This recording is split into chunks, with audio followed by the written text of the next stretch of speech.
What up, gang? Carolina Jackpot time coming at you. It's about 11:30 on Saturday morning, just a little bit before the games get cranking. I was watching some of the Vandy Wake Forest game. Well, I watched everything that there was of it. It was only like 2 minutes of it. Vandy throws a pick. Wake Forest takes it down inside their red zone, and then the game goes into a lightning delay. There was lightning spotted within 8 miles of the stadium, so they got to at least halt it for 30 minutes till it goes away. They said it's 30 minutes for each lightning strike. So, like, if you had, I guess, like a brief but really brutal lightning storm, you're looking at like a 3-hour delay. That's crazy. I have not gotten on here in the past couple of days and spoken about the situation with Tez Walker at North Carolina, the transfer from Kent State. If you watched my live stream this past Saturday night, you'll know that in the fourth quarter of that game, Carolina Jackpot went off on this summit, okay? He was on the sidelines, no jersey, nothing, just wearing his hoodie because he's ineligible to play. He was cheesing, had the shit-eating grin on his face, and it ticked me off. Plus, my team was playing like garbage, which fueled to the ticking me off a lot. In fact, that's where most of that came from. But I went on a big tirade about Tez being there on the sidelines and all the attention being focused on him, and that he just needed to basically go away. So, cooler heads prevailed today, and I'm going to speak on that situation. So, he's from the Charlotte, North Carolina area. He went to, I believe it was North Carolina Central. That's where he originally was from. He had originally signed to play, I think, at Tennessee State. Not Tennessee State, East Tennessee State, or committed there. Then he ended up at this North Carolina Central, which is a HBCU. Not that don't have anything to do with anything. And they canceled their season for COVID. I'm assuming that's the 2020 season. Then he goes and he plays 2 years at Kent State. He transferred from North Carolina Central because they canceled the season. Then goes to Kent State and plays a couple years. Then he decides after last season to transfer to North Carolina because his grandma is sick and she is, I guess, his rock, and he was having like some emotional problems with all this going on, so he needed to be closer to home, so he wanted to transfer to UNC. And apparently he put in the transfer on January 9th. Well, the NCAA changed the transfer rules on January 11th of this year. Officially, I guess, that you can only transfer one time. Now, people are getting on here and making a big deal out of other stuff like, well, why is JT Daniels allowed to play for 4 schools and blah, blah, blah. And they're even drawing the assumptions that it's because JT Daniels is white. No, that's not true. JT Daniels is a graduate student. So there's more leeway with the transfers of the graduates than there are of undergrads who don't have a degree. The NCAA changed some rules to try to get these players moved more towards a degree.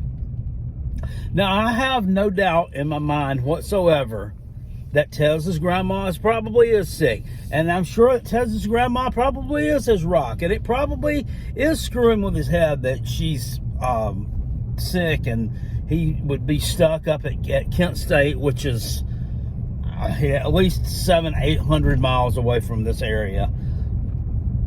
I get that. I also get the fact that Kent State lost their head coach, who went to go work for Coach Prime. They lost everybody on their offense, and the entire team bailed on them. So, I mean, do you think that didn't have a little something to play into his decision to transfer to? I think it probably did. And when he was denied, he was denied a transfer to North Carolina, or denied eligibility to play. He was able to transfer. He was denied eligibility to play in 2023. So they denied him one time, then appeals it, And that's why he was trying to wait out and find out the decision. That's why I didn't play against South Carolina. And so they denied it again.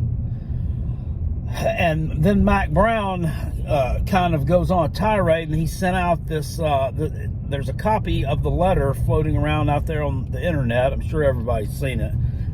That he actually, the public statement he made, and this was official North Carolina letterhead business that came from the Kenan Athletic Facility Complex, which is Kenan Stadium's their stadium, and that, you know, Tez Walker's transfer request has been granted, but his eligibility to play has been denied for the 2023 season. You know, he's a hardworking young man. He had approval from Kent State and from North Carolina Central to transfer. Had a letter of recommendation. He's going to graduate in 2024. He's got like a 3.5 GPA and all this stuff. And just that it was just how unfair it was.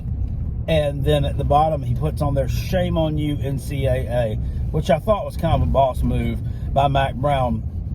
But let's face facts. I mean, it's Mack Brown. He don't give a fuck. He don't care.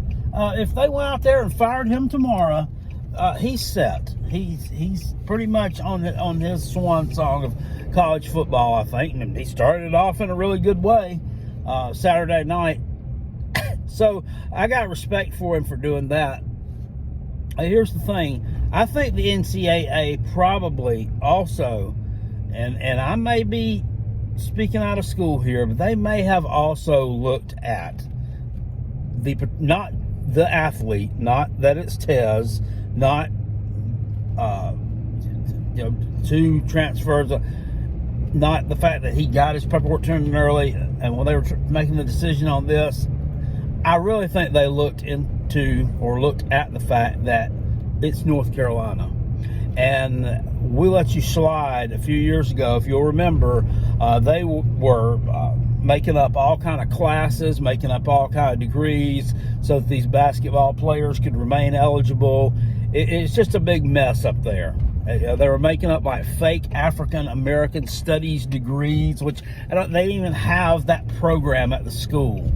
And you know, North Carolina is finally getting like it's comeuppance. You know, UN cheat. Sometimes you got to pay the piper. You can't always have it your way. So that stands to reason with me. Maybe that's why Tez wasn't granted his eligibility, or his eligibility to play this year. And it sucks for him, because you do see a lot of movement with these players. You do see a ton of liberal use of the transfer portal. This past year, they said, well, the window to transfer is only from duh to duh, but then you go ahead and it's like, no, we're going to open it up for this. And it seems like the rules just really aren't enforced all that much. And I think that's what Mack Brown was getting at when he was you know, kind of letting the NCAA have it. Well, here's an idea. If you lose a couple of games and you're out of contention for the ACC, screw it. Play the guy. What are they going to do to you? Fire you? I mean, yeah, they're probably going to, they might vacate some of your wins.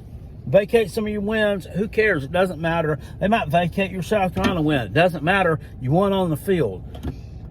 I just think that somebody needs to toe up the line, and if they're going to decide, hey, we're going to buck the NCAA and do it our way, someone's got to set a precedent. Why not Mack Brown? I think Tez needs to be freed. I think somebody needs to step up in the NCAA that's higher up than the people who came and laid this particular decision down. Just let the guy play. You're not going to be bending the rules that much to let him play, and I don't really think you're setting a good precedent. I mean, you've already screwed up tons and tons of other things throughout the past few years with this whole COVID thing and a lot of this whole transfer portal thing and this stuff, this NIL stuff, where you're not even trying to attempt to come in and govern anything. Just let the kid play football. That's just what he wants to do. Anyway, that's about all I got to say about that. #FreeTez. I'll see you guys later. Appreciate it. Peace, and I'm out of here. Go Gamecocks. Woo!